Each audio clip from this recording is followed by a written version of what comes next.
Salut à vous, bien-aimés dans le Seigneur.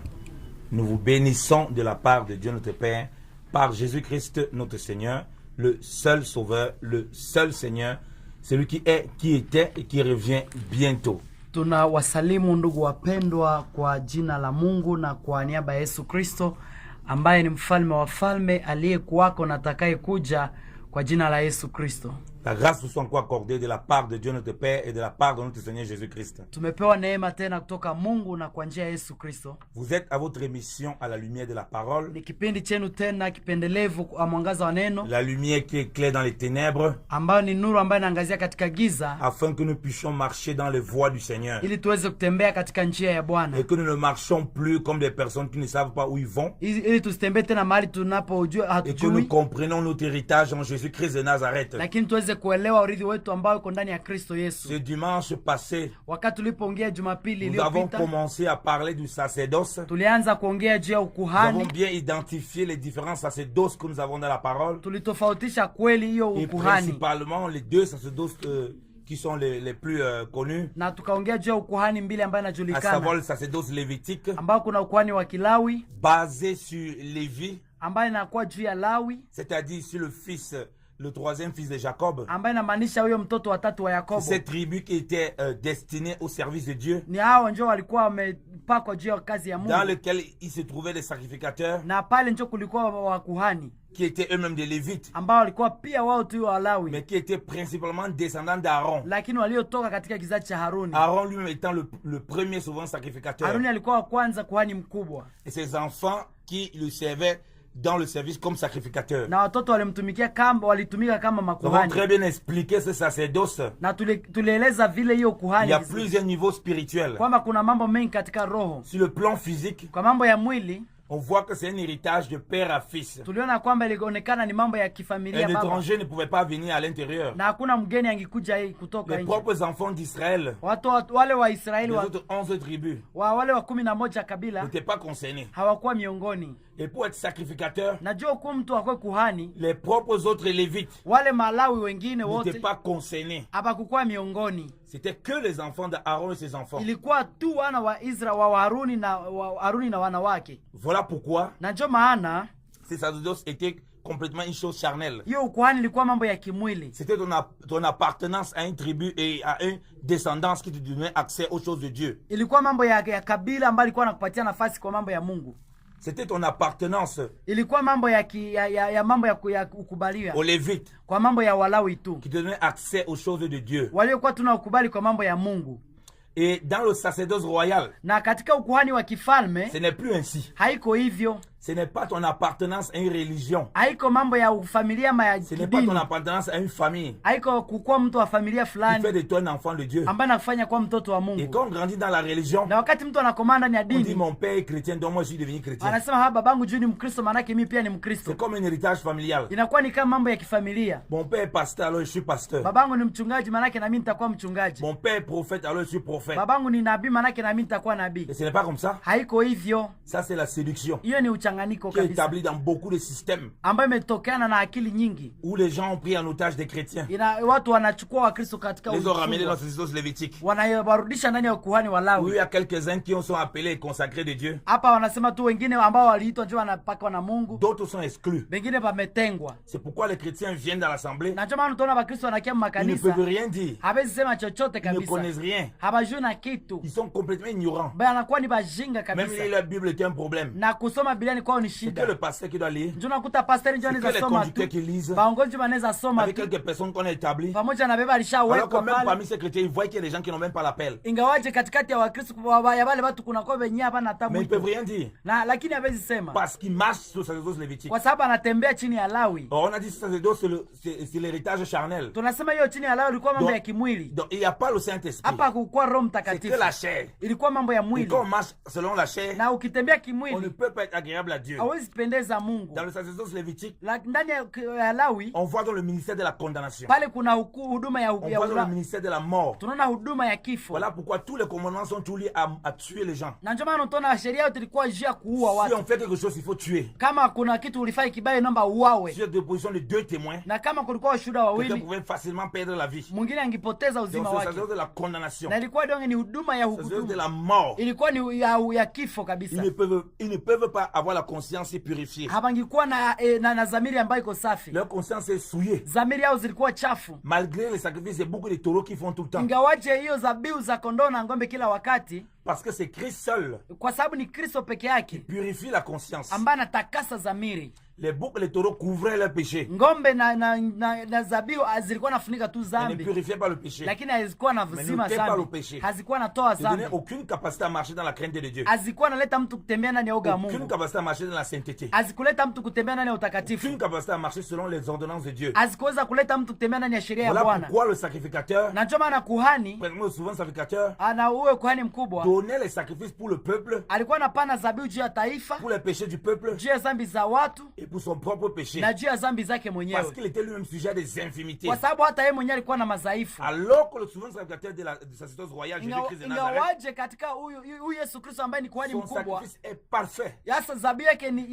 imekamilika. Il a un sacerdoce qui ne passe point. Ye ukuhani wake haupite, Parce hapana, que son sacrifice est parfait. kwa sababu ukuhani wake ni Les wakamilifu. autres pouvaient mourir. Wengine wangeweza kukufa Et il change le souverain na sacrificateur. bangekuwa nabadilisha makuhani Mais wakubwa, le souverain sacrificateur qu'on a, lakini huyo ambao tunaye huyo il ne Yesu, connaît plus la mort. ye haezi kufa, hapana. Et il nous a fait aussi, nous, il dit que nous, on ne connaît plus la mort. Na akasema na nyie pia hamtakufa, Que même si on meurt physiquement, hata kama mnaweza toka on kimwili, vit éternellement. lakini kiroho mnaishi milele. Alléluia. Amen, C'est amen. pourquoi en Jésus-Christ, Na ndio maana ndani ya Yesu ce n'est Kristo pas un héritage familial. haiko mambo tena ya Ce n'est pas parce kifamilia, que je suis serviteur de Dieu, haiko jua kusema haju niko mtumishi wa je Mungu, suis prédicateur de l'évangile. haju niko mhubiri wa Ça Injili, veut dire que ma femme devient maman pasteur. manake bibi yangu naye pia atakuwa Ce n'est pas un mhubiri. héritage familial. Haiko mambo ya kifamilia. Chacun a reçu quelque chose de Dieu. Kila mtu alipata kutoka Et Mungu, c'est ça qu'il sert le Seigneur. vile jua atatumikia Mungu. S'il n'a pas reçu un don d'être prophète, Kama hakupata zawadi ya kuwa nabii, il ne peut pas être prophète. hawezi kuwa nabii. Ce n'est pas le commerce. Haiko mambo ya Ce n'est pas une biashara, entreprise humaine. haiko mambo ya C'est kibiashara, quelque chose de divin. ni Mungu ndio anatupea. Alléluia. Amen, amen. Et comme nous l'avons dit, Na vile tulivyoongea, Jésus-Christ est la tribu de Judas. Yesu Kristo ni kabila ya Yuda, Il n'est pas de la tribu de Lévi. haiko katika kabila la Lawi. Et comme il n'est pas de la tribu de Lévi, Na vile haiko katika kabila la le Lawi, fonctionnement ne peut pas être le même que le sacerdoce lévitique. hawezi tembea pamoja, hiyo utumishi hawezi kuwa moja. Le fonctionnement doit être certainement différent. Utumishi lazima itakuwa tofauti, Parce que Moïse, lorsque Dieu lui a parlé, kwa sababu Mungu aliposema na Musa il lui disait fais exactement comme je t'ai dit. alisema utafanya vile nilivyokuambia, Parce que c'est l'ombre des biens à kwa venir. sababu ni kivuli cha mambo Et ce yanayokuja. qu'il a donné concernait dans les Lévites sur l'ombre. Na hiyo mambo ilikuwa inaonyesha hiyo juu ya kivuli. Judas n'était pas concerné. Yuda hakukuwa miongoni, Ce n'était pas son histoire. haikukuwa mambo yake, C'était pour les Lévites. ilikuwa juu ya Walawi peke Et yake, principalement, na selon l'ordre d'Aaron pour les na sacrificateurs. zaidi sana ilikuwa juu ya Aruni Et mkuhani. comme l'a vu notre Seigneur, on a dit c'est selon l'ordre de Melchisedec. Lakini tuliopoona gisi Bwana wetu Yesu yeye haiko juu ya Aruni, lakini juu ya Et Melkisedeki, selon l'ordre d'Aaron, na chini ya Aruni la loi devait se faire, sheria ingibidi ifanyike, s'appliquer dans un lieu bien précis. ingilikuwa nafanyika mahali fulani Donc c'était limité. kwa hiyo ilikuwa ina mpaka, Dans un pays bien précis. ilikuwa ndani ya nchi fulani, Donc c'était limité. ilikuwa na mpaka Dans un tabernacle bien précis. katika hema fulani, Donc c'était limité. ilikuwa na mpaka. Et même en tant que sacrificateur, Na sasa kama makuhani, seul le souverain sacrificateur entrait dans le lieu saint. kuhani mkubwa Dans le lieu très peke saint, yake autant ndio pour mwenye moi. alikuwa niingia katika mahali patakatifu sana. Les autres sacrificateurs pouvaient avoir accès au lieu saint. Wengine wote wangekuwa tunabakia pale Donc kwenye vous voyez que même mahali parmi les patakatifu. souverains, parmi les sacrificateurs, Ndio tuna katikati ya watu kuhani, d'autres avaient des privilèges que d'autres n'avaient pas. wengine walikuwa na ukubali, wengine hawakuwa nayo. Ce qui n'est pas le cas pour nous en Jésus-Christ. Lakini leo sasa ndani ya Kristo haiko vile. Alléluia. Amina, amina. Lui qui est le souverain sacrificateur, nous sommes les sacrificateurs. Yeye ni kuhani mkubwa na sisi ni makuhani. Nous avons accès au Père Tuko na nafasi mbele ya Mungu dans un même esprit. na roho moja, Alors que sous la loi, ingawaje chini ya sheria seul le souverain sacrificateur pouvait entrer dans le lieu très saint. mmoja tu yeye peke ndiye alikuwa anaingia pale Mais patakatifu. Jésus-Christ est venu inaugurer un nouveau chemin Sasa Yesu alikuwa tengeneza njia mpya où nous tous nous avons accès au Père. ili watu wote wapate kuwa na nous avons accès au lieu très saint. Kwa hivyo tuna nafasi ndani ya C'est pahali pourquoi la patakatifu parole de Dieu sana. déclare Na ndio maana neno la Bwana linasema que nous sommes assis avec Christ dans le lieu céleste. ya kwamba tunakaa pamoja na Kristo mahali pa mbingu. Alléluia. Amen, amen. Alléluia. Amina, amina. Pourquoi? Parce que Dieu maintenant habite en nous. Kwa sababu Mungu anakaa ndani yetu. Ce qui n'était pas le cas dans le sacerdoce lévitique. Kitofauti na gisi ilivyokuwa kitambo. Puisque c'était limité. Kwa sababu ilikuwa ina mpaka. On voit que dans l'accomplissement de ce qui était dans l'ombre, Tutaangalia vile utimilifu gisi ilikuwa ndani ya maintenant nous avons reçu l'Esprit de Dieu wakati tulipopokea Roho wa Mungu qui nous fait crier Abba Père, inatufanya kulia Abba Baba, qui nous fait appeler Dieu notre Père. inatufanya kuita Mungu Baba Et si Dieu yetu. notre Père, Na kama Mungu ndiye Baba yetu, on a accès à notre Père quand on veut. tunakuja kwa Baba gisi tunavyopenda na Il n'y a wakati pas de wote. limitation. Hakuna mpaka wote. On ne demande pas rendez-vous. Hakuna mambo ya kusema hali tutakuja wakati Vous comprenez fulani. pourquoi les serviteurs de Dieu, Na tutaelewa kwamba watumishi wa Mungu pour leo lesquels on prend rendez-vous pour les voir, ujua kuwaona inaomba wanasema rendezvous ils sont fulani. sur le sacerdoce lévitique. Viko chini ya Lawi Ils ne manake. sont pas comme tes frères. Haviko tena bandugu zako. Comme on a dit sur le sacerdoce lévitique, Ndio vile tulivyosema chini ya ce ne utumishi ya sont Lawi. pas des enfants de Dieu, c'est-à-dire nés du Saint-Esprit. Baba hawakuwa watoto ya Mungu, hawakuzaliwa na Ils roho. sont simplement serviteurs de Dieu. Bali ni watumishi peke yao. Dieu est effrayant. Mungu ni mwenye woga. Alors que nous, en tant qu'enfants de Dieu, Lakini leo sisi kama watoto wa Mungu, dans ce sacerdoce royal, ndani ya hiyo ukuhani wa kifalme, Dieu est notre Père. Alléluia. Mungu ni baba yetu. Il n'est pas Haleluya. effrayant. Haiko tena wa kuogopa. Même quand il est puissant et que il fait trembler, Hata kama anaweza ni wa kuogopesha, parce que c'est notre Père, kwa sababu ni baba yetu, on l'approche avec assurance par Jésus-Christ. tunamkaribia na amani ndani ya Yesu Kristo. Alléluia. Amina, amina. Vous voyez pourquoi le sacerdoce royal Na ndio maana mtona ukuhani wa est bien kifalme distinct du sacerdoce lévitique. inatofautikana sana na ile ya Parce que Kilawi, le modèle de fonctionnement kwa sababu mambo ya gisi ya n'est pas wanatumika tout à fait le même. haiko moja. Sous la loi, Chini ya sheria on avait un temple physique. kulikuwa hekalu la kimwili. Sous la loi, Chini ya sheria ils faisaient des sacrifices de boucs et de taureaux. walikuwa nafanya dhabihu ya kondoo na Maintenant, ng'ombe, sous la grâce, lakini chini ya où le neema sacerdoce s'applique. hapa ni ukuhani ndio unatumika. Nous sommes le sacerdoce royal. Sisi ni makuhani wa kifalme. Hallelujah. Amen. Nous sommes aussi les sacrifices. Sisi pia sasa hapa ni sadaka, Nous devons nous donner nous-mêmes comme un sacrifice vivant. tunajipana kama dhabihu iliyo hai. Ce qui est écrit dans Romains 12. Na ndio maana ninasema ndani ya Waroma 12 D'offrir nos corps en ya sacrifice. kwamba tunatoa mili yetu kama dhabihu, Un sacrifice vivant. dhabihu iliyo hai, Ce qui sera un culte agréable à na Dieu. ndio napendeza Mungu hiyo dhabihu. Alléluia. Amen, Et amen. nous, on doit le faire en tout lieu. Na tunaifanya sasa partout, fazi yote, Alors qu'eux, ils donnaient le sacrifice que dans le temple. ingawaje wao walikuwa wanafanya tu katika Ou selon hekalu, les ordonnances que Dieu leur donnait. sawa sawa na vile Mungu aliwapatia sheria Et on fulani. voit bien que c'était un truc qui devait passer. Na ndio mtaona kwamba ni kitu ambayo lazima kingipita, Car lorsque les enfants d'Israël vont en Égypte, vont en Babylone, autant pour moi, kwa sababu watoto wa Israeli walipoenda Babiloni il n'y a plus de sacrifice dans le temple. hakukuwa dhabihu ndani Le ya temple hekalu. est ravagé. Hekalu ilikuwa imeanguka, Et ils pensent seulement à reconstruire toute la ville. balikuwa nafanya tu kujenga nchi yao. Pendant ce temps, Dieu nous montre Kwa hivyo hapa Mungu que anatuonesha dans le temps des nations, kwamba wakati wa mataifa le sacerdoce qu'on doit vivre, ukuhani ambao tunabidi kuishi c'est le sacerdoce royal. ni ukuhani wa kifalme, Ce sacerdoce qui est en Christ. ni ukuhani ulio ndani ya Kristo, Où c'est nous-mêmes qui sommes devenus le sacerdoce royal, le ambao sacerdoce de ni Dieu. sisi tunakuwa sasa ukuhani wa Mungu. Où nous-mêmes devons être les sacrifices. Sisi wenyewe tunakuwa sasa dhabihu. Où nous tous nous sommes des sacrificateurs. Sisi Alléluia. wote sasa ni makuhani. Haleluya. Ça ne concerne plus une seule tribu. Haiko mambo ya kabila fulani, Ça concerne le peuple.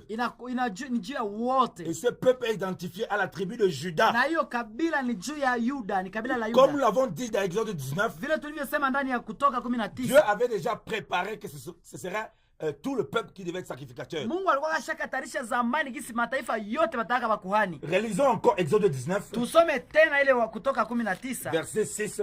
mstari wa 6, Il dit, verset 5. mstari wa 5. Et maintenant, si vous écoutez Kwa hivyo attentivement ma voix et si vous gardez mon alliance, kwa hivi basi, kama kweli mutasikia sauti yangu na kuchunga agano langu, vous m'appartiendrez en propre d'entre tous les peuples, halafu mtakuwa mali yangu mwenye kuliko mataifa yote, car toute la terre est à moi. maana dunia yote ni yangu. Et vous me serez un royaume de sacrificateurs Na mtakuwa kwangu ufalme wa makuhani et une nation sainte. na taifa takatifu. Ce sont là les paroles que Dieu que tu diras aux enfants d'Israël. Haya ni maneno utakayowaambia wana wa Israeli. Alléluia. Amen, amen. Dieu précise bien que s'ils obéissent à sa voix, Mungu anahakikisha kwamba wakitii sauti nous avons yake. montré que la portée prophétique, sa voix, c'est en Jésus-Christ de Nazareth. Utaelewa kwamba katika unabii sauti ya Mungu ni Yesu Kristo. Comme Hébreu 1:1 nous le dit, Gisi Waebrania 1:1 inasema que Dieu a parlé autrefois par les prophètes, wakati Mungu alipozungumza zamani na kupitia njia ya a manabii, parlé par son Fils qu'il a établi héritier de toutes choses. kwa siku za mwisho anaongea katika Yesu Kristo ambaye alimfanya mrithi wa Donc on vyote. comprend que pour avoir l'héritage des choses de Dieu, Utaelewa kwamba ili upate kuwa mrithi wa vitu vyote, pour vivre cette promesse, ili uweze kuishi urithi il hiyo, faut écouter la voix de Jésus-Christ. inaomba kusikia Yesu Il Kristo. faut être en Jésus-Christ. Inaomba kukuwa ndani ya Yesu Kristo. Alléluia. Amen, amen. Et si nous voyons l'accomplissement de ces paroles Sasa qui se trouvent dans l'église, tukiona utimilifu wa mambo haya ambayo iko katika nous allons kanisa, lire 1 Pierre chapitre 2. tutasoma Petro wa kwanza sura 2, Il est dit ceci. inasema hivi. Alléluia. Amen, amen. À partir du verset 5, Kuanzia mstari wa 5. il est dit, Ah, vous-même aussi comme des pierres vivantes, ninyi vile vile kama mawe yaliyo hai, êtes édifiés une maison spirituelle, mumejengwa muwe nyumba ya roho, une sainte sacrificature ou bien un saint sacerdoce, ukohani mtakatifu, pour offrir des sacrifices spirituels, kutoa zabihu za roho agréables à Dieu par Jésus-Christ de Nazareth. za kupendeza Mungu kwa njia ya Yesu Kristo wa Alléluia. Nazareti. Amen. Vous voyez ce qu'on a lu premièrement Mtona- dans Exode 19:6. Mnaona hapa vile tulivyosema katika Kutoka 10. Pierre est juif. Hapa ni Wayuda.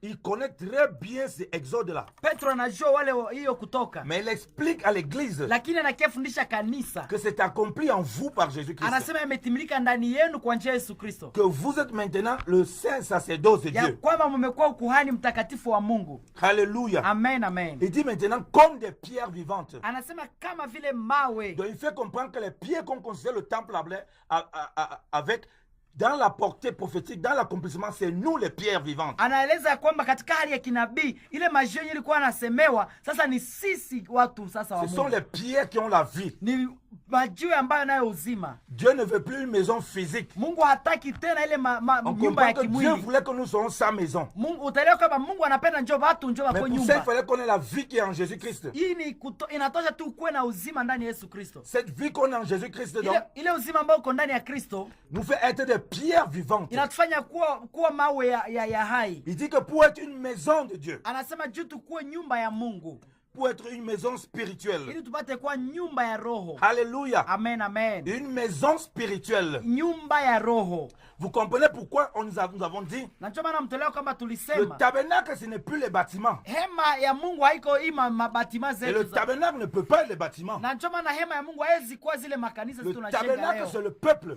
Lakini kanisa Mungu ni taifa. La Bible dit ceci. Biblia inasema hivyo.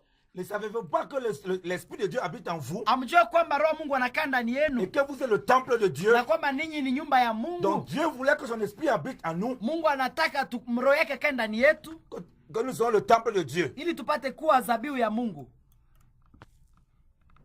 Un instant, s'il vous plaît. Samahani kidogo juu ya fundi. Apparemment, ta radio ne passe pas. Okay, samahani kidogo. Donc, Kwa ajili ya hiyo on comprend que Dieu voulait qu'on soit sa maison. mtelewa ya kwamba Mungu anataka tukue nyumba yake, Et que, étant sa maison, na kwa kuwa nyumba yake c'est nous qui lui offrons le sacrifice. ni sisi tunayomtolea dhabihu, Le sacrifice de notre vie. na ni dhabihu ya maisha yetu. Nous sommes ce saint sacerdoce. Tunakuwa hema yake takatifu, Un sacerdoce précieux. ukuhani ambao Mungu amependa. Alléluia. Amen, amen. On dit bien pour offrir des sacrifices spirituels. Wanasema ilitoe dhabihu za Vous rohoni. comprenez que les sacrifices n'ont plus rien à voir avec les boucs et les taureaux. Mtelewe kwamba hii dhabihu haiko tena mambo ya mazabihu ya sadaka ya ng'ombe na C'est nous njiwa. qui manifestons ce sacerdoce. Ni sisi ndio tunaonesha ile dhabihu ile ukuhani. C'est nous qui manifestons ce sacrifice en Jésus-Christ. Ni sisi ndio tunaonesha ile dhabihu ndani ya Kristo Yesu. Alléluia. Amen, amen. Donc nous sommes le sacerdoce de Dieu. Kwa hivi sisi ni ukuhani wa Mungu. Et nous manifestons dans ce sacerdoce pour la gloire de Dieu. Na tunaidhihirisha kwa ajili ya utukufu wa Mungu. Contrairement à ceux qui étaient sous la loi, Tofauti na wale waliokuwa chini ya sheria, quelques-uns étaient exclus. wengine walikuwa wametengwa, Les 11 tribus wale wa kabila 11 et les étrangers. na wageni. Mais ici, nous ne sommes plus des étrangers. Lakini hapa hatuko tena wageni. C'est notre héritage. Hiyo ni urithi wetu. Donc il n'y a personne qui n'est en Christ Jésus qui ne soit sacrificateur. Kwa hivyo hakuna mtu mwenye iko ndani ya Yesu Kristo kisha asikuwe kuhani. Alléluia. Amina. Voilà pourquoi on ne peut pas rester juste comme des moutons à l'église. Na ndio maana hatuwezi bakia kama makondolo ndani ya kanisa. Qu'on n'a pas de vie de prière. Na hakuna maisha maombi. On n'a pas de vie de lecture de la parole. Hakuna maisha ya kusoma Biblia. Parce que si on a reçu l'Esprit de Dieu, kwa sababu kama mmepokea roho wa Mungu, il n'est pas en tourisme en nous. Haiko ule mtu akituangalia tu ndani yetu. Il est là yetu. pour nous éclairer dans les voies du Seigneur. Anakuja kutuangazia njia za Bwana. Afin que nous puissions mettre à disposition ce qu'on a reçu de lui pour l'église. Ili tuweze kuweka vyote tulivyopokea kwake kwa kanisa. Et ainsi on forme donc un corps. Na pale tunajengwa mwili moja. Pour s'édifier les uns les autres. Ili tujengane sisi kwa sisi. Chacun a la place que Dieu l'a placée. Kila mtu yuko na nafasi yake ndani ya kanisa. Tout le monde ne peut pas être prophète. Kila mtu hawezi kuwa nabii. Tout le monde ne peut pas être pasteur. Kila mtu hawezi kuwa mchungaji. Tout le monde ne peut pas être apôtre. Kila mtu hawezi kuwa mtume. Tout le monde ne peut pas être docteur. Kila mtu hawezi kuwa mwalimu. Tout le monde ne peut pas être évangéliste. Kila mtu hawezi kuwa mhubiri. Mais chacun là où il se trouve, lakini kila mtu mahali a une anapokuwa fonction que Dieu l'attribue. Ana kazi ambayo Mungu Pour alimpatia. la gloire du Seigneur. Kwa ajili ya utukufu wa Bwana. Ainsi il exerce donc. Kwa ajili ya hivi anatumika la sacrificature royale. Utumishi na ukuhani wa kifalme. Pas des sacrifices spirituels. Kwa hiyo dhabihu za kiroho. Alléluia. Amen, amen. Alléluia. Amina. Et comme nous l'avons dit, na vile tulivyoongea, c'est un sacerdoce royal. Ni ukuhani wa kifalme. Parce que Christ n'est pas simplement le Seigneur. Kwa sababu Kristo haiko tu Bwana. Il n'est pas simplement le Fils de Dieu. Haiko tu mwana wa Mungu. Il est le roi. Yeye ni mfalme pia. Il n'est pas simplement le roi. Haiko tena mfalme pia. Il est le roi des rois. Yeye ni mfalme wa falme. Et nous sommes les rois. Na sisi ni wafalme. Sur lequel il domine. Na juu ambaye anatawala juu yao. Notre sacerdoce est donc royal. Kwa hivyo ukuhani wetu ni wa kifalme. En Juda. Ndani ya Yuda. C'est pourquoi Christ est le fils de David. Na ndio maana Yesu ni mtoto wa Daudi. Et lorsque l'ange parle à Marie, na ndio wakati malaika aliposema na Maria, il dit que le fils va s'asseoir sur le trône de David son père. Akasema huyo atakaye juu ya kiti cha Daudi baba yake. Hallelujah. Amina, amina. Le trône de David qui est de Juda. Kiti cha Daudi kilikuwa kilitoka ndani ya Yuda. C'est le trône du Seigneur. Kinatoka ni kia Bwana. Vous comprenez pourquoi il est aussi de Juda? Na ndio maana mtaelewa kama yeye ni wa Kiyuda. Il a cette double dimension. Yeye iko na ile hali mbili ya être de la tribu de Juda. Yeye ni mtu wa kabila la Yuda. Être de l'ordre de Melchisedec. Na chini ya Melkisedeki. Donc le fils éternel de Dieu. Kwa hivi ni mwana wa milele wa Mungu. Il n'a ni commencement de jour ni fin de jour. Hana mwanzo ya siku na mwisho wa siku. Et il passe dans l'incarnation quand il prend une forme humaine sous la tribu de Juda. Anavaa mwili katika njia ya Yuda. Voilà katika pourquoi kimwili. nous sommes sur le sacerdoce royal. Na ndio maana tuko katika ukuhani wa par la tribu de Juda. Ndani ya njia ya Yuda. Nous ne sommes pas des Lévites. Hatuko Walawi hapana. Nous n'avons rien à faire avec les Lévites. Hatuna mbali na Walawi hapana. Notre travail ne consiste pas à couper les boucs et les chèvres. Kazi yetu haiko ya kuchinja makondolo na mambuzi. Mais comme nous l'avons vu, vile tulivyotazama, donner des sacrifices spirituels. Tunapana njo mambo ya rohoni sadaka. Exposer nos vies pour nos frères. Tunapana maisha yetu kwa ajili ya wandugu. Partager tout ce que nous avons reçu. Tunapana kile chote ambacho tuko nacho. Mourir à soi-même pour les autres. Kufa kwa ajili yetu kwa ajili ya wengine. Se réjouir dans le Seigneur avec les autres. Kufurahi pamoja na Bwana ndani ya wengine. Former un seul corps en Christ. Kufanya mwili mmoja katika Kristo. Alléluia. Amina. Visiter les orphelins, les veuves, les pauvres. Wale wanaoteseka, waorphelins, bapauvres na wengine. Les prisonniers. Wale wafungwa. Se disposer pour le peuple de Dieu. Ile ni kazi ya watu wa Mungu. Alléluia. Amen, amen. Parce que les sacrificateurs, kwa sababu makuhani, tout le service de Dieu, kila kazi ya Mungu, le service pour Dieu, kazi ya Mungu, c'était pour le peuple. Hiyo ilikuwa ni njia watu wote. Alléluia. Amen, amen. C'est en cela qu'ils trouvaient eux-mêmes leurs ressources pour eux-mêmes. Na pale njoo walikuwa napata chenye wanaweza pata chakula. Alléluia. Amen, amen. En ce moment on parle des sacerdoces royales. Kwa hivyo tunaongea juu ya kuhani wa kifalme. Et nous sommes des rois. Sisi ni wafalme. Oh bien aimé, que c'est merveilleux. Mpendwa, hiyo ni nzuri kweli. Quelle grâce Dieu nous a accordé. Neema gani hiyo Mungu alitupatia? Regardez le verset 9. Tuangalie dans un chapitre 2 le verset 9. Petro wa kwanza 2:9 inasema hivi. Il est dit ici. Anasema hivi. Mais vous êtes une race élue. Lakini ninyi ni taifa chaguliwa. Une sacrificature royale. Ukuhani wa kifalme. Une nation sainte. Taifa takatifu. Un peuple acquis. Watu walio mali ya Mungu. Pour que vous annonciez les vertus de celui qui vous a appelé des ténèbres à sa merveilleuse lumière. Kutangaza uzuri wake aliyewaita ninyi kutoka giza mwingine katika nuru yake ya ajabu. Hallelujah. Amen, amen. Hallelujah. Amen, amen. On dit qu'on est la race élue. Biblia inasema kwamba sisi ni taifa chaguliwa. Oui, que la race élue, c'est le peuple de Dieu qui est l'église. Mutone ya kwamba taifa chaguliwa ni taifa ambayo ni kanisa. La race élue, ce n'est rien d'autre. Hiyo chaguliwa haiko wengine wote. L'accomplissement d'Exode 19:6. Utimilifu yao kutoka 19 se trouve à l'église de Christ. Inakaa ndani ya kanisa ya Kristo. Qui est la race élue. Ambayo ni taifa chaguliwa. Il va plus loin. Anaenda mbali zaidi. le sacerdoce royal. muko ukuhani wa kifalme. Hallelujah. Amen, amen. Alléluia. Amen, amen. La nation sainte. Taifa takatifu. Alléluia. Hallelujah. C'est ce que Dieu avait dit dans Exode 19:6. Hapa njo Kutoka nasema pale. Réalisons encore Exode 19:6 pour être sûr. Tuweze kusoma hiyo Kutoka ili tuweze kuelewa vizuri. Il dit bien. Anasema vizuri. Et vous serez un royaume de sacrificateurs, une nation sainte. Na mutakuwa kwangu ufalme wa makuhani na taifa takatifu. Ce sont les paroles que tu diras aux fils d'Israël. Haya ni maneno ambayo utawaambia wana wa Israeli. Alléluia. Amina, amina. Donc Dieu a bien dit que vous serez une nation sainte. Mungu alisema wazazi kwamba mtakuwa taifa takatifu. Pierre connaît bien ces paroles. Petro alikuwa anajua haya mambo Mais vizuri. comme il a reçu le Saint-Esprit, Lakini vile alivyopokea Roho Mtakatifu, comme il a reçu le pouvoir qui vient de Dieu, jinsi alivyopokea uwezo toka Mungu, il comprend la parole de Dieu. anaelewa neno la Mungu. Il comprend que c'est le peuple de Dieu qui est en Jésus-Christ, Anaelewa jinsi ni taifa Mungu lio ndani ya Kristo. en qui ces paroles est accomplie. Ani kwa wale njo neno hili limetimilika. Vous êtes la nation sainte, Ninyi ni taifa takatifu. un peuple acquis, Ninyi kabila chaguliwa. pour que vous restiez les mains croisées. Ili mpate kuwa kimya. Pourquoi vous asseyez à l'église, vous soyez muet? Ili mkwe ndani ya kanisa na hamuna cha kusema. Pourquoi vous n'avez rien à dire? Ili msikuwe na cha kusema. Non, c'est pas ce qui est écrit. Hapana, haiko vile ndio Il dit que anasema. pour que vous annonciez les vertus Anasema ili muweze kutangaza wema de wa celui Mungu. qui vous a appelé les ténèbres à la lumière. Ya ule aliyewatoa katika giza Donc vous kuleta pouvez ndani ya nuru. annoncer les vertus du Seigneur. Mtaona kwamba kutangaza wema wa Mungu C'est pour tout le peuple royal. ni jia wote wa kifalme. Et chacun selon où Dieu l'a placé. Na kwa kila mtu gisi Mungu C'est alivyomuita. pourquoi l'Écriture dit que nous sommes la lettre de Christ. Na njema mtasikia maandiko yanasema kwamba ninyi ni barua ya Kristo Lui est connu des hommes. ambaye nasomwa na watu wote. Voilà pourquoi chacun de nous a un rôle à jouer. Na njema na kila mtu kuna kazi ya kuifanya. Bien-aimé dans le Seigneur, Pendwa katika tu Bwana. n'auras aucune excuse d'être muet, de rester, être enfermé dans ton coin et rester, ou bien venir à l'assemblée, être muet, ne pas lire la Bible, ne pas croire à la parole de Dieu, ne pas vivre une vie de prière, ne pas apporter la parole aux gens autour de toi, mais rester muet. Mungu hata kuhurumiaga kusema wakati unapojifungia ukatale kuoishi maombi, ujifungie peke yako, ubakie njoo kimya.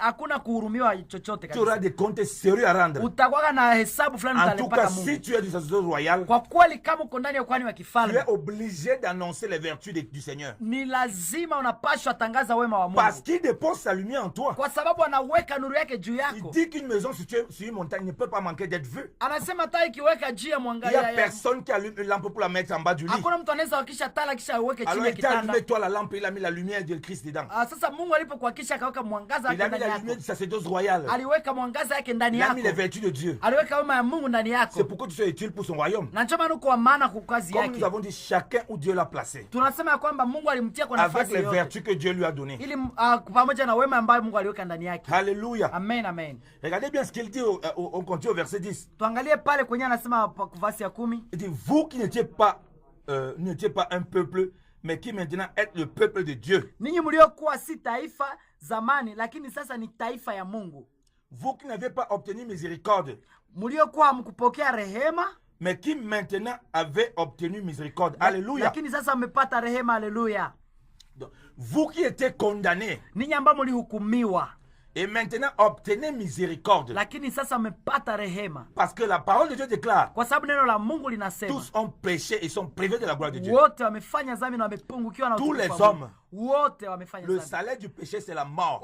Mshahara wa dhambi ni Comme on a mauti. dit que sous les sacerdoce royal, sous les sacerdoce lévitique, Jinsi tulivyosema kwamba chini ya ukuhani wa Lawi c'était la chair. ilikuwa mambo ya kimwili. Le sacrifice des boucles de taureau ne peut pas purifier leur conscience. Mazabihu ya makondoo na mangombe Donc haingiutakasa voilà pourquoi dhamiri ils zao. souffraient encore avec les œuvres de la chair. Na ndio maana walikuwa nateseka Il chini y ya avait matendo la ya mwili. condamnation sur soi. Balikuwa na hukumu yule On wao. vit tout le temps dans la culpabilité. Balikuwa naishi kila siku On n'est mahukumu. pas libre. Hapakukuwa On huru. ne ressent pas la miséricorde. Hapakuwa nasikia rehema ya Mais Mungu. vous maintenant en Jésus-Christ, Lakini alléluia. ninyi ndani ya Kristo On dit Yesu, que nous avons reçu miséricorde. Biblia inasema mmepata Nous neema. ne pouvons pas rester d'un esprit de culpabilité, Hatuwezi bakia tena ndani ya kujihukumu hukumu, d'un hapana. esprit de condamnation, Ya kujihukumu, hapana. d'un esprit de rejet. Mambo ya kuweka Il nje, dit que vous hapana. n'étiez pas le peuple de Dieu. Anasema zamani mlikuwa hamko taifa ya Mungu. Maintenant, vous êtes son peuple. Lakini leo ndani Yesu mmekuwa taifa Le yake. peuple de Dieu, c'est l'église. Taifa ya Mungu ni kanisa. Alors, on comprend pourquoi les gens disent qu'ils vont en Israël, c'est la nation sainte. Nonjo tasikia leo ni ole wengi wanakimbia Israeli wanasema ile ndio taifa Pour aller takatifu. se baptiser au Jourdain. Wengine wanaenda batizwa kule Yordani. Les gens prennent des herbes là-bas, les herbes en Israël. Wengine wanabata bimayani kule kutoka Ils Israeli. vendent aux chrétiens. Na banakebisha hapa kwa Ah, bakretien. c'est les herbes qui ont été à la tombe de Jésus. Banasema hii ndio tamayani ilikuwa kukaburi Ils ya Yesu. ramènent les gens dans une terrible séduction. Banaleta ndani ya watu kuchanganikiwa ya On a dit ajabu. que nous sommes la nation sainte. Biblia inasema sisi ni taifa takatifu. Si Dieu déclare que nous sommes la nation sainte, Kama Mungu ndio amedeklare ametangaza il kitu est kwa préféré de croire à takatifu. Dieu que de croire aux hommes. Inabidi kuamini Mungu kuliko kuamini Il wanadamu. n'y a pas une autre nation sainte. Hakuna taifa ingine takatifu. La seule nation sainte, c'est l'église. Taifa takatifu peke yao ni kanisa. Le seul peuple de Dieu, c'est l'église. Taifa ya Mungu peke yake ni kanisa. Ici, on parle de peuple de Dieu dans la question du salut. Hapa wanasema juu ya taifa ya Mungu kwa mambo ya wokovu. Parce que par défaut, Dieu a créé tous les hommes. Kwa sababu Mungu aliumba kweli watu wote. Et comme il dit, toute la terre lui appartient. Anasema dunia yote ni yake. Et comme on a vu dans Exode 19, Na vile tulivyoona katika Kutoka il a dit 19. que si vous obéissez à ma voix, Anasema kama mkitii vous sauti serez yangu, un joyeux précieux pour moi. mutakuwa watu wenye mnanipendeza. Donc maintenant, l'église qui a cru en Seigneur Jésus-Christ Sasa kanisa ambalo liamini est le Mungu, peuple de Dieu élu ile ndio kanisa taifa ya Mungu ambayo pour imechaguliwa être sauvé pour l'éternité. ili wapate kuokolewa milele, Parce qu'il n'y a plus de condamnation pour eux. kwa sababu hakuna hukumu tena juu Car yao, le salaire du péché, kwa sababu mshahara wa c'est la dhambi mort. ni mauti, Mais le don gratuit de Dieu, alléluia, lakini neema ya Mungu c'est la vie éternelle par la rédemption qui est en Jésus-Christ. uzima milele katika ukombozi ulio ndani ya Yesu Kristo. Alléluia. Amen, amen. Donc ils vivent dans la pleine liberté. Kwa hivyo wanaishi ndani ya uhuru Ils wote, peuvent aller partout où ils veulent selon le Saint-Esprit pour vivre la parole de Dieu. wanaweza enda mahali popote ili waweze kuishi neno la Mungu. Alors que le peuple sacerdoce lévitique Ingawaje wale waliokuwa katika Lawi était condamné à vivre à Israël. walikuwa wanaishi tu pale Israeli. Vous comprenez pourquoi l'église est un corps vivant. Ndio mtaelewa kwamba kanisa ni mwili ambayo C'est iko une hai, maison qui bouge. ni nyumba ambayo Ce n'est pas inatumika, une maison qui est fixe. haiko ka nyumba jiko pale pale tu. Tu es la maison de Dieu, frère. Wewe ni nyumba ya Mungu kaka, Tu es la nation sainte. wewe ni taifa takatifu. Donc si quelqu'un cherche, je veux la nation de Dieu, je veux la nation du Seigneur, Kama mtu anatafuta taifa ya Mungu, c'est l'église qui doit ni chercher. kanisa Alléluia. ndio namba anatafuta. Haleluya, Alléluia. haleluya. Si on veut connaître la nation du Seigneur. Kama mbatu anapenda bajue taifa ya Mungu, Non, c'est l'église qu'il ni faut connaître. kanisa ndio nabidi kujua, C'est à l'église que tu dois savoir ça. ni kanisani ndio utajua Parce que hiyo, c'est à elle qui accomplit les promesses. kwa sababu ni kwa kanisa ndio Quand kumetimilika on dit on veut sheria. connaître la nation du Seigneur, Kama unakuwa na shirika les na gens veulent Bwana, amener les gens en Israël. wengine wanawapeleka Israeli. Non, c'est là-bas que ça a commencé. Banasema pale ndio kwa mambo lianziaka. C'est déjà accompli. Biblia inasema yote yametimilika. On prend aussi les eaux du Jourdain. Wengine wanachukua maji ya kutoka On Yordani va aux chrétiens. banakia uzisha bakretien, Lave-toi à boire l'eau du Jourdain. wengine wabakunyisha Ça va te wengine, soigner. anasema itakuponesha. Si le sang de Christ ne peut pas purifier ta conscience, Kama damu ya Yesu haisukule dhamiri même si yako, tu bois quelle eau, hata kama unaweza kunywa maji kutoka ça ne va apporter Israeli, aucune guérison, frère. hakuna uponyaji utapata. Il faut comprendre que tu es le sacerdoce. Inaomba uelewe gisi wenje Que nous sommes le ukuhani, sacerdoce de Dieu. wenje ukuhani wa Et Mungu, nous sommes dans un sacerdoce natoka royal. katika ukuhani wa kifalme. Alléluia. Amen, Il amen. faut croire la parole de Dieu. Inaomba kuamini neno la Et non Mungu, croire la parole des hommes. hapana kuamini maneno ya Il ne faut wanadamu, pas faire du mélange dans les Écritures. hapana kuchanganya Il maneno ya faut Mungu na ya comprendre watu. comment Dieu a présenté les choses. Inaomba uelewe vile Mungu alisema Dieu tukie a maneno. précisé aux enfants d'Israël Mungu alitenda maneno À vile Moïse. vile kwa Musa de faire exactement les choses. ili atende kwa hakika Parce mambo que vile c'était alisema, l'ombre des biens à kwa venir. sababu ilikuwa ni mambo yaliyotangulia kufanya mambo ya L'accomplissement, c'est en nous, en Jésus-Christ. kimilifu ni katika sisi tulio ndani ya Kristo. Comme dans le sacerdoce royal, Wakati uko ndani ya ukuhani wa on ne peut plus kifalme, être ballotté à tout vent de doctrine. hatuwezi enda ndani ya akili ya wanadamu. On est ferme, on connaît son identité. Tunaishi tukijua nafasi yetu. Lisons Hébreux. Tunasema kwanza Waebrania. Alléluia. Amen, amen. Lisons Hébreux à partir du verset 7. Chapitre 7. Waebrania 7. Il est dit ceci. Waebrania 7 À partir du verset 7. kuanzia Donc, mstari wa commençons par... Bon, on avait déjà lu, on a dit, il est un sacerdoce éternel, mais commençons à partir du verset 1 d'abord, premièrement. tuanzie mstari wa kwanza. Car ce Melchisédek, roi de Salem, sacrificateur du Dieu très haut, qui allait au-devant d'Abraham lorsqu'il revenait de la défaite des rois, et qui le bénit au-dessus, auquel aussi Abraham donna pour la part la dîme de tout. Premièrement, étant interprété roi de justice, et puis aussi roi de Salem, c'est-à-dire roi de paix, sans père, sans mère, sans généalogie, n'ayant ni commencement de jour, ni fin de vie, mais assimilé au Fils de Dieu, demeure sacrificateur à perpétuité. Kwa maana Melkisedeki huyu mfalme wa Salemu, kuhani wa Mungu aliye juu, aliyekutana na Abrahamu nyuma ya kushinda mfalme na alimubariki, aliyegawia na Abrahamu sehemu ya 10 ya vitu vyote. Maana ya jina yake la kwanza ni mfalme wa haki, tena mfalme wa Salemu, maana yake mfalme wa salama.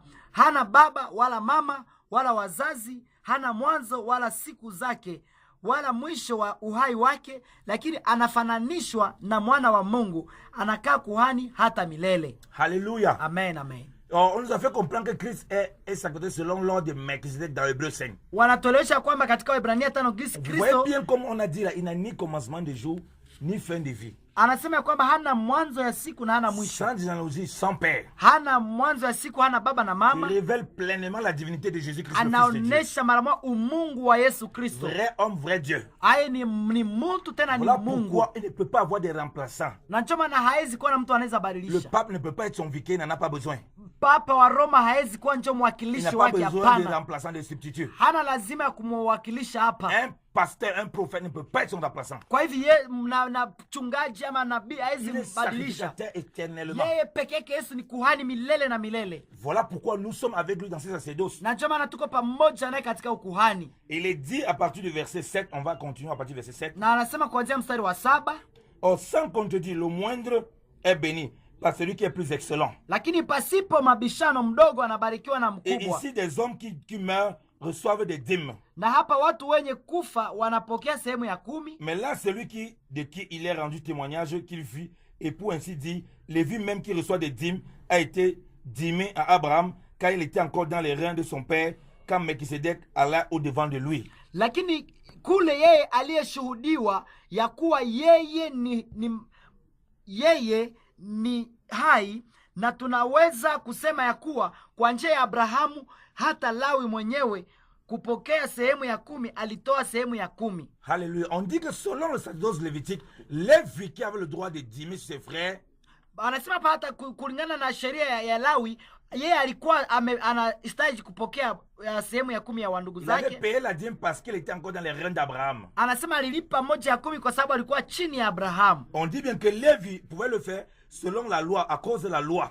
Banasema Lawi alikuwa anaifanya kwa sababu ya sheria. On peut le lire. Tunaweza soma pale. On va lire à partir du verset 5. Tutaanza soma pale kuanzia mstari wa 5. Et ceux d'entre les enfants, d'entre les fils de Lévi qui reçoivent la sacrificature, na katika wana wa Lawi wale wanaopokea kazi ya ukuhani, ont bien un commandement, wana amri, ont bien un commandement de dîmer le peuple selon la loi, c'est-à-dire leurs frères. Wana amri kwa sheria kutoa sehemu ya 10 kwa watu wao. Donc on dit Lévi qui sont dans le sacerdoce. Wanasema Lawi ambayo iko ndani ya ukuhani, ukuhani wa Kilawi. Selon la loi, ils ont l'ordre de dîmer sur leurs frères. Chini ya sheria walikuwa nakula moja ya 10 ya ndugu zao. Parce que selon la loi, c'est comme ça.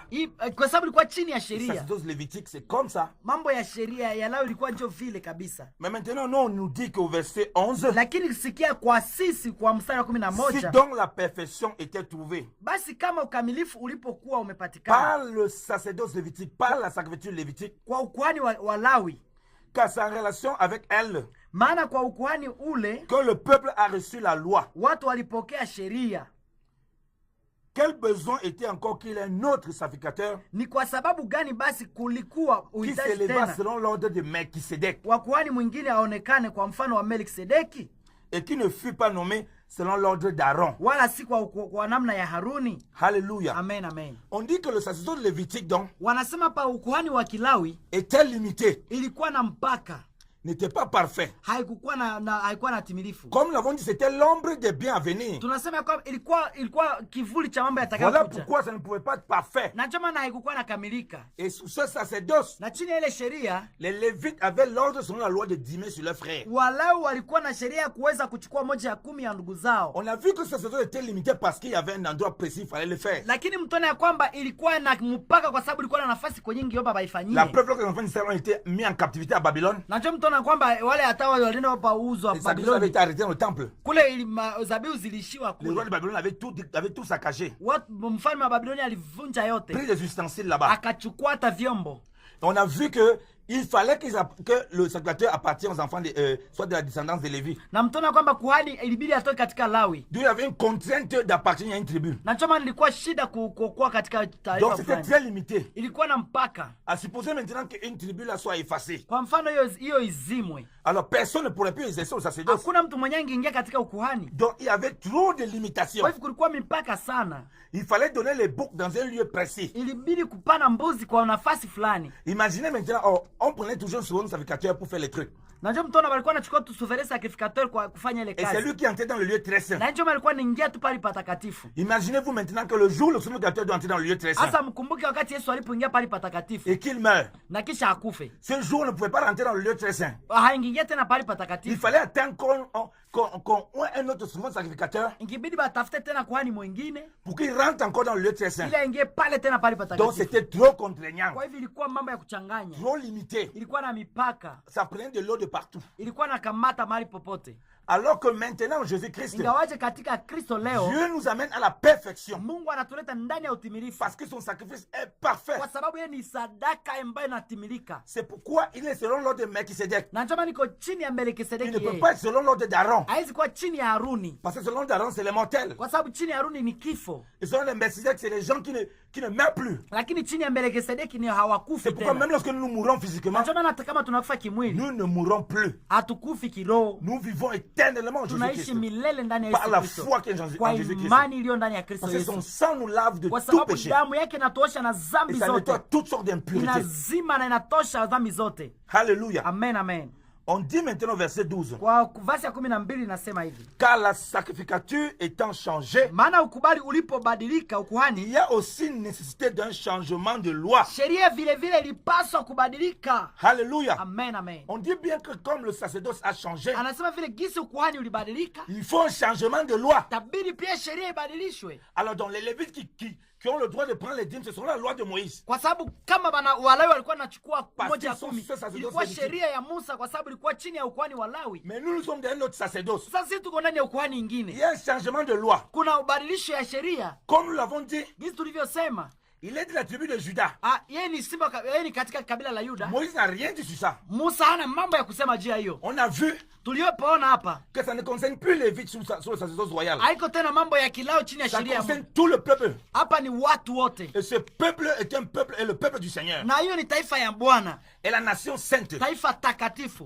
Et un peuple de rois. Taifa ambao ni wafalme. Alléluia. Amen, amen. Alléluia. Amen, amen. Il est un peuple du roi du Seigneur. Yeye ni taifa ya Bwana Yesu. Alléluia. Amen, amen. Voilà pourquoi les règles qui régissent le sacerdoce royal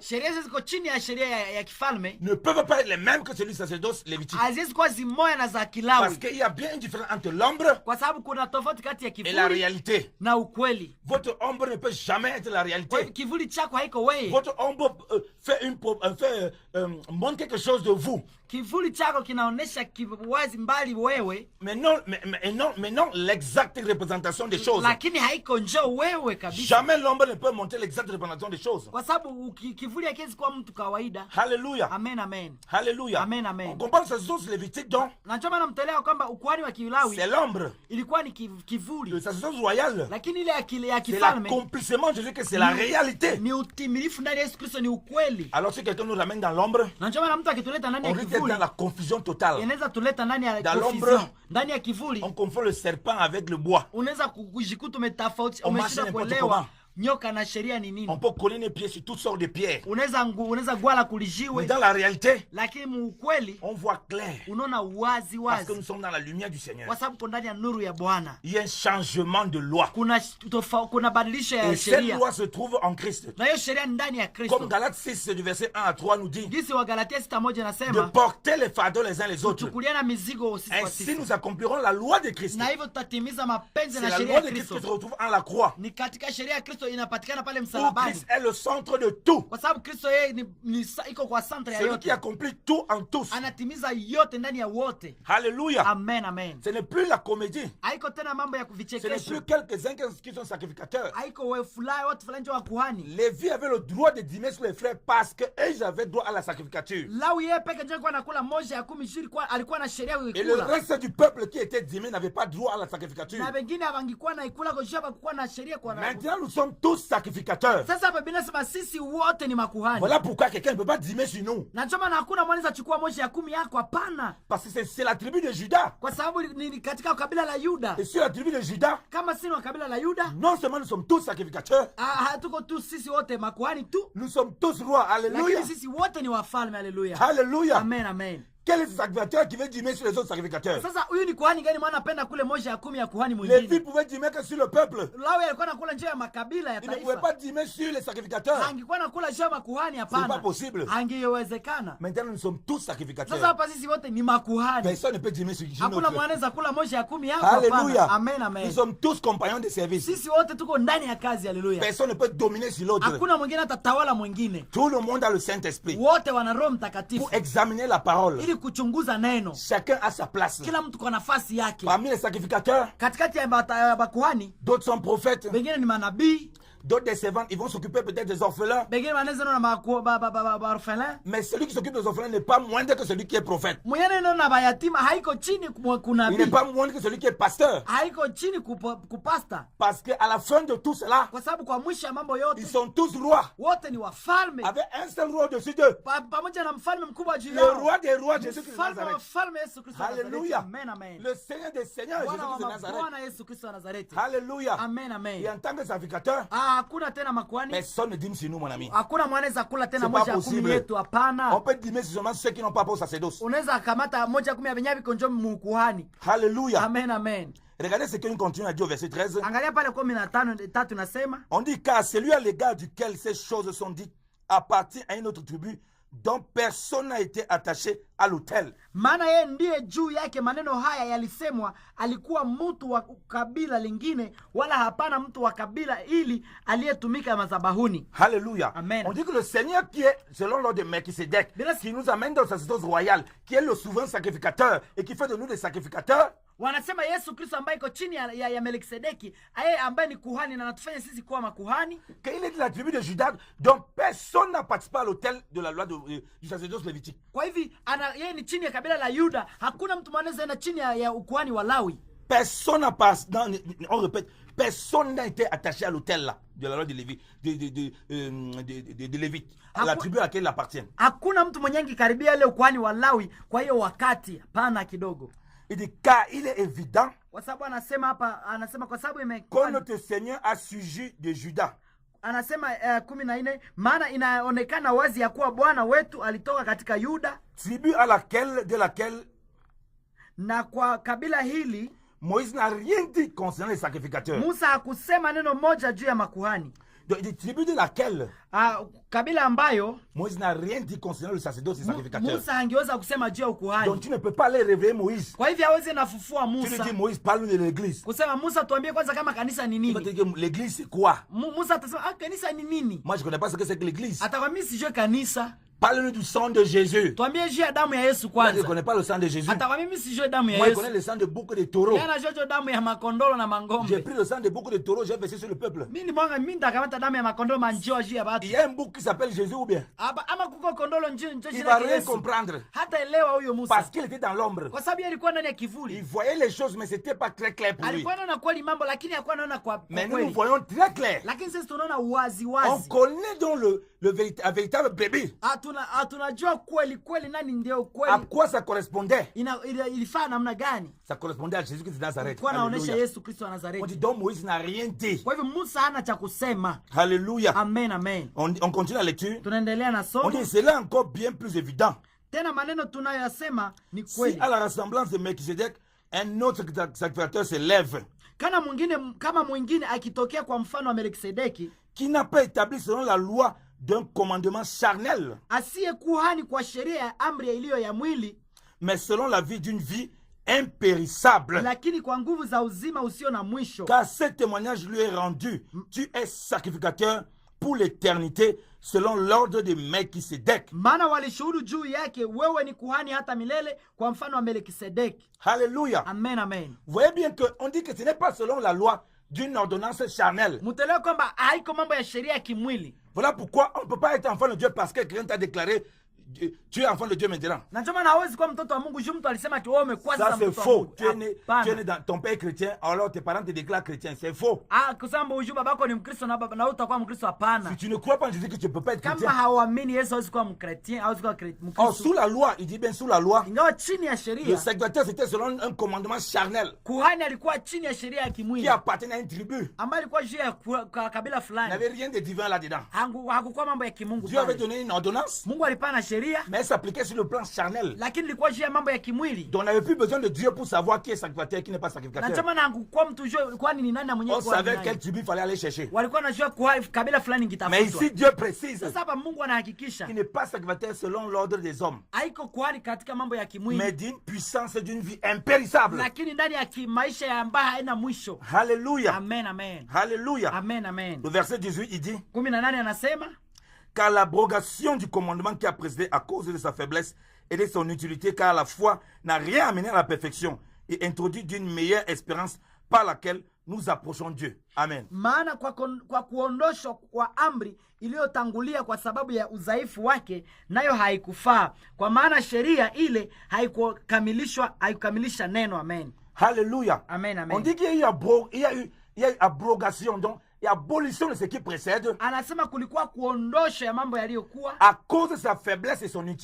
inutilité. kwa sababu ya udhaifu ya kutokuwa faida Comme vous l'avez kwao. dit, c'était trop limité. Na ndio maana tunasema ilikuwa na mipaka kabisa. Il y a les conditions auxquelles on ne pouvait pas le faire. Kulikuwa sheria ambayo ilikuwa pale.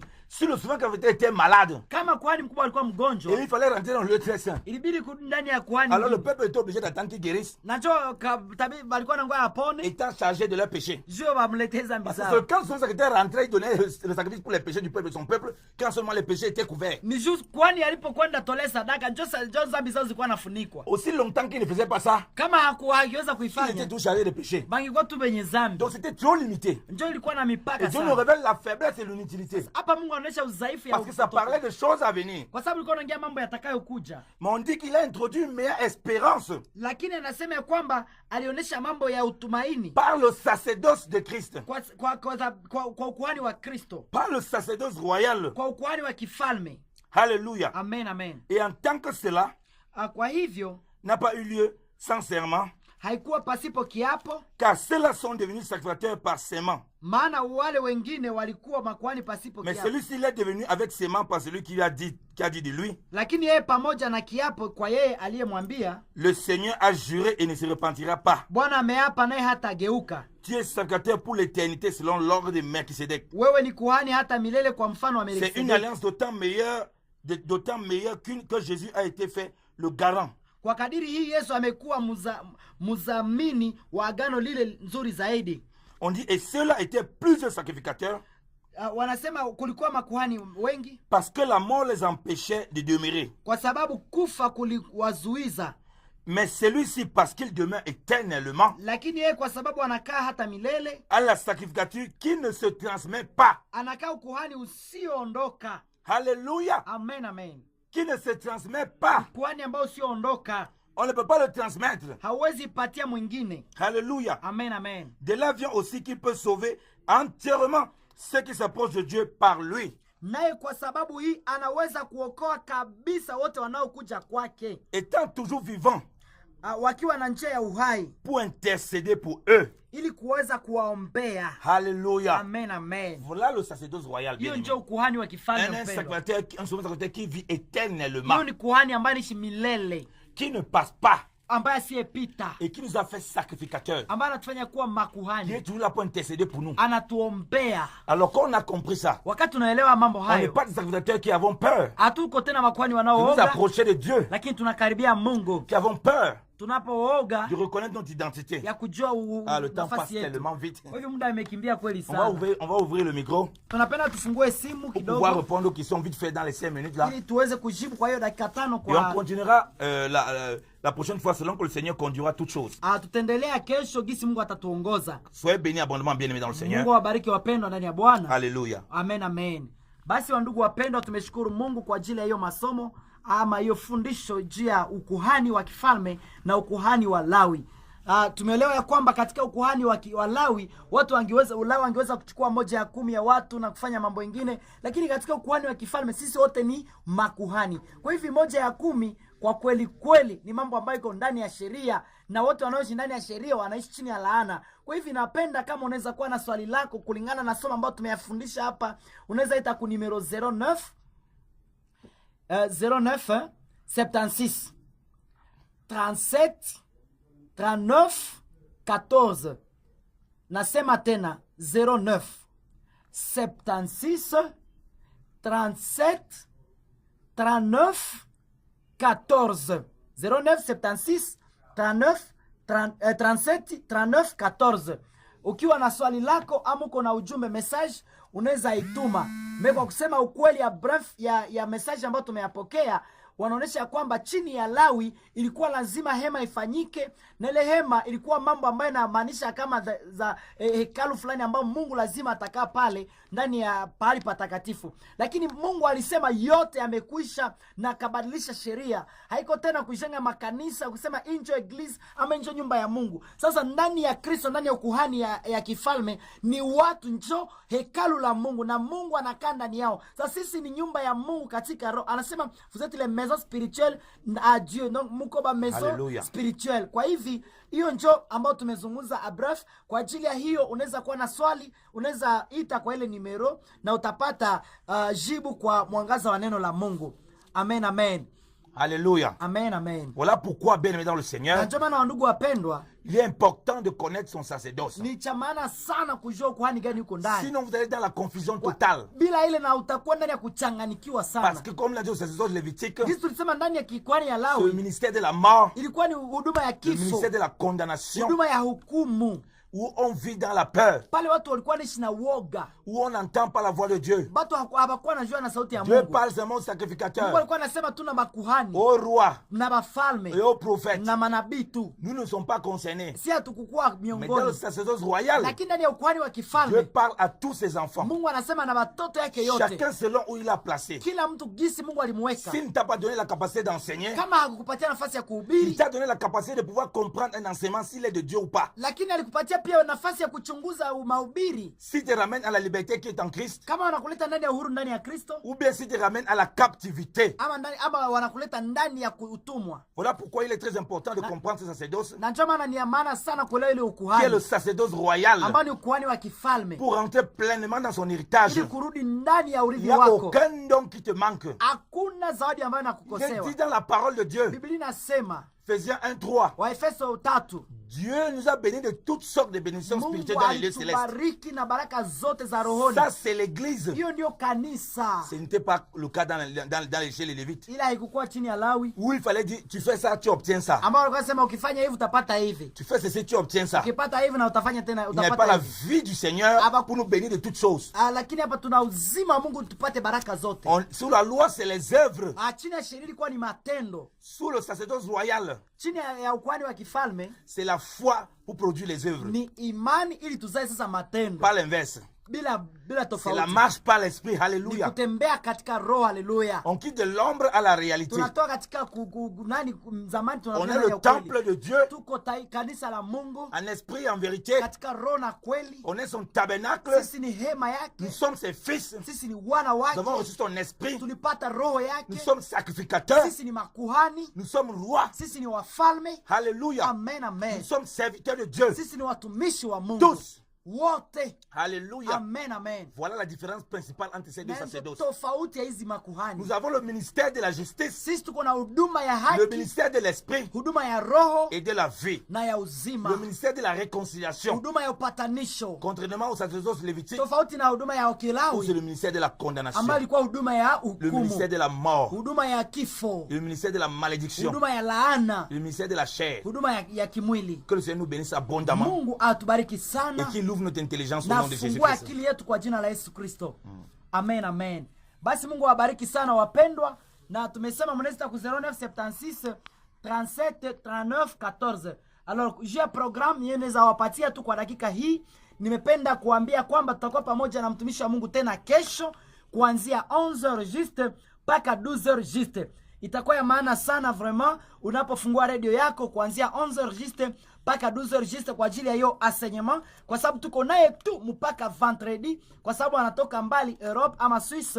Kwa hivi hiyo ni dakika tu ambayo Mungu ametukumbuka ili tuweze kupata mafundisho kutoka mtumishi wa Mungu. Kwa hivi mnakaribishwa sana kupata hiyo kipindi, na zaidi ya yote tutakuwa pamoja naye kwenda na ba prisonnier kako Angura leo a partir ya 15h. Kwa hivyo unaweza jiunga pamoja na sisi, unaweza kuwa na zawadi yako kwa sababu sisi tuna zawadi fulani tutawapelekea, na unaweza jiunga kwa sababu hiyo ndio kazi ya Mungu. Mungu awabariki sana na mchana mwema. Bonne journée à tous, que Dieu vous bénisse. Amen, amen. Amen, au nom de Jésus-Christ. Amen. Amen, amen.